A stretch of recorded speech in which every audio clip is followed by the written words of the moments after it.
Hello friends. आज मैं बताने वाला हूँ कि कौन सी टॉप 4 टीमें क्वालीफाई कर सकती है प्लेऑफ्स में आईपीएल के 17वें सीजन के अंदर। और साथ ही में अगर आप देखें तो अपनी अपनी जगह पे हर टीम की कुछ ताकतें भी हैं और कुछ कमजोरियां भी हैं। लेकिन अगर आप देखें ऑन पेपर तो कौन सी टॉप 4 टीमें ऐसी लग रही हैं जो क्वालीफाई करेगी नॉकआउट स्टेज के लिए यानी कि प्लेऑफ्स के लिए और आईपीएल के 17वें सीजन में। और साथ ही में इसके ऊपर भी बात करेंगे कि ऑरेंज कैप कौन सा बल्लेबाज जीत सकता है और पर्पल कैप कौन सा गेंदबाज विकेटों के साथ सबसे ज्यादा विकेट लेगा और कौन सा बल्लेबाज सबसे ज्यादा रन बनाएगा। अगर मैं बात करूं सबसे पहले प्लेऑफ्स में जाने के लिए टॉप 4 टीमें, तो मेरे हिसाब से जो टॉप 4 टीमें होनी चाहिए सनराइजर्स हैदराबाद पहली टीम, दूसरी होनी चाहिए मुंबई इंडियंस, तीसरी होनी चाहिए चेन्नई सुपर किंग्स और चौथी होनी चाहिए आरआर या केकेआर में से कोई एक। मैं थोड़ा सा एज दूंगा आरआर की टीम को बजाय केकेआर, क्योंकि उनकी जो बैटिंग है अगर आप देखें तो उनके दोनों ओपनर्स बहुत अच्छे फॉर्म में, इसलिए मैं कहूंगा 55 आरआर के फेवर में और 45 केकेआर के फेवर में। मैं जो प्रेडिक्शन है मेरा कि ये दोनों में से कोई एक टीम चौथी टीम होगी और बाकी 3 टीमें मैं आपको बता चुका हूँ। साथ ही में इसके पीछे जो वजह है अगर आप देखें तो हैदराबाद की टीम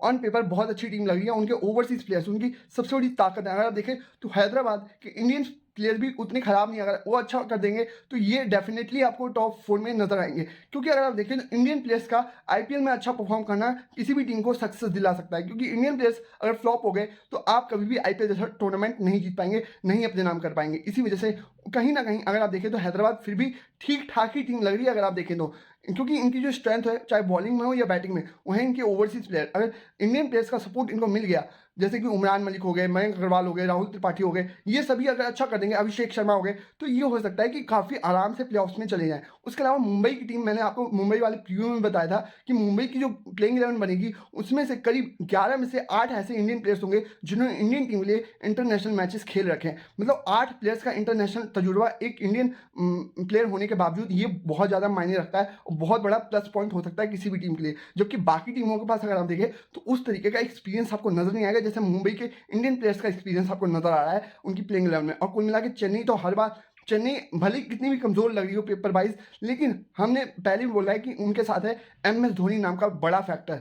एमएस धोनी एक ऐसा बड़ा फैक्टर रहते हैं थला, जो हर सीजन इस टीम को आगे ले ही के चले जाते हैं, चाहे कैसी भी टीम आपको ऑन पेपर नजर आ रही हो। तो मेरे हिसाब से चेन्नई को भी जाना चाहिए। और साथ ही में केकेआर और आरआर, मतलब कोलकाता की टीम और राजस्थान की टीम। अगर आप कोलकाता की बात करेंगे तो उनके स्पिनर्स उनकी ताकत है, लेकिन उनकी जो ओपनिंग जोड़ी है वो कहीं ना कहीं स्ट्रगल करती हुई नजर आ सकती है। रहमतुल्लाह गुरबाज है और साथ में वेंकटेश अय्यर। वेंकटेश अय्यर कितना परफॉर्म करेंगे, क्योंकि उन्होंने जो 2 सीजन पहले जो आधा आईपीएल खेला था उसी में उनकी परफॉर्मेंस थी, उसके अलावा कुछ भी नहीं था। तो हो सकता है कि रहमतुल्लाह गुरबाज के साथ अगर ओपन करते हैं वेंकटेश अय्यर तो इनकी ओपनिंग जोड़ी कमजोर लग रही है। साथ में श्रेयस अय्यर की फॉर्म पे भी काफी ज्यादा सवाली निशान है। तो इनकी बैटिंग में कहूंगा बैटिंग के चलते ये स्ट्रगल करेगी टीम। आंद्रे रसल का पता नहीं, रिंकू सिंह अगर कुछ कर गए तो अच्छी बात होगी, अगर उनकी फॉर्म भी बहुत इंपॉर्टेंट होगी। और कई प्लेयर्स के लिए ये आईपीएल इस वजह से भी इंपॉर्टेंट होगा इंडियन प्लेयर्स के लिए, क्योंकि उनको इंडियन टीम में T20 वर्ल्ड कप में जगह बनानी है, तो उस लिहाज से भी बहुत इंपॉर्टेंट होगा। और साथ में अगर आप आरआर की बात करेंगे ना तो जैसे यूजी चहल हो गए या फिर संजू सैमसन हो गए, इन सब के लिए डू और डाई हो सकता है ये वाला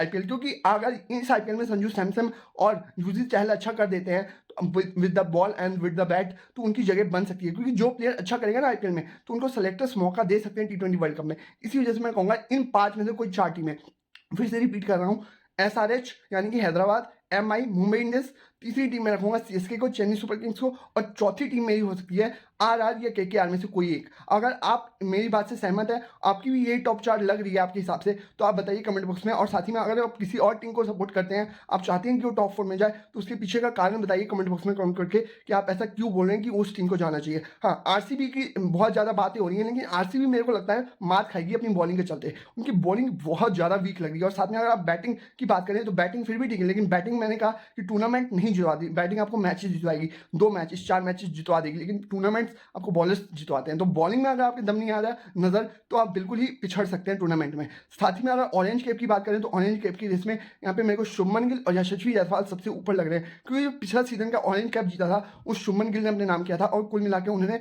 लगभग 890 रन बनाए थे 60 के एवरेज से। और इस बार जो यशस्वी का फॉर्म है, मेरे को लग रहा है यशस्वी रेस में शुभमन से भी आगे होंगे और यही दोनों में रेस होगी कौन सा एक बैट्समैन इंडिया का जीत पाता है ऑरेंज कैप, क्योंकि ओवरसीज बैट्समैन शायद मुश्किल होगा उनके लिए ऑरेंज कैप जीतना, और होंगे भी तो जॉस बटलर या फिर फैफ डू प्लेसिस में से कोई एक होगा। और मेन जो रेस लगेगी ऑरेंज कैप के लिए मेरे को लगता है जो शुभमन गिल और ये यशस्वी जायसवाल हैं इन्हीं दोनों में लगेगी, क्योंकि यशस्वी ने पिछले सीजन में 625 के करीब रन बनाए थे, 625 रन, उनकी एवरेज थी 49 की, और शुभमन गिल का एवरेज था 60 का, उन्होंने बनाए थे 890 रन। तो अब लग रहा है कि इन्हीं दोनों में होने वाली टक्कर। साथ में अगर आप देखें तो जो पर्पल कैप है उसके लिए मेरे को लगता है कि जसप्रीत बुमराह सबसे ज़्यादा फ्रंट रनर होंगे ये पर्पल कैप अपने नाम करने के लिए, क्योंकि जो फॉर्म उन्होंने टेस्ट मैचेस में दिखाई है अगर उसका आधा भी कर देंगे ना तो जसप्रीत बुमराह इस सीजन में आपको पर्पल कैप अपने नाम करते हुए नजर आ सकते हैं। और साथ में एक दो नाम और लेना चाहूँगा, कुलदीप यादव का आपको हो सकता है कि लिस्ट में नजर आए, और साथ में अगर ओवरसीज किसी उसकी बात करें बॉलर की तो मेरे को लगता है विनंदु हसरंगा